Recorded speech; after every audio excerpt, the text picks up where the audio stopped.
હું તો સાતની અંદરમાં સૂતો હતો ને કંઈક હું સપનું આવ્યું કે મારા સને બરી ગયા. જય માતાજી જય ખોડિયામાં. તો મમ્મી લેતા હતા ખેતરથી સીણ્યા તો મારે જાઉં કુળદેવીના માટે પ્રસાદી મૂકવા.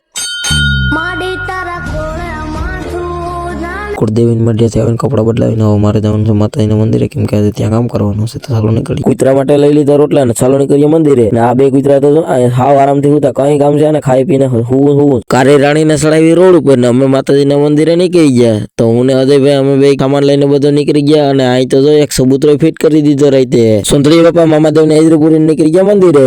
માતાજીના મંદિરે આવીને નાખી દીધી ગલુડિયાના રોટલી ને હવે કરીએ માતાજીના દર્શન. તો ચાલો તમને માતાજીના દર્શન કરાવું. 24 કેરેટ હોનું મારી માતા. ખોડિયાર માતાજી લખી બાપાને દર્શન કરીને અજીતભાઈ કરી દીધું એનું કામ ચાલુ, કેમ કે આ બનાવવાનું છે અગરબત્તી ખોડવાનું. તો અહીંયા એનું કામ ચાલુ કરી દીધું. અજીતભાઈ છોકરાને બાય બાય કરીને અમે નીકળી ગયા માતાજીના મંદિરે, કેમ કે હું શિવ બાપુને તેડવા આવ્યો હતો. આ મિનિટ વાગ્યા સુધી પાર્ટ 2 જોવાનું ભૂલતા નહીં.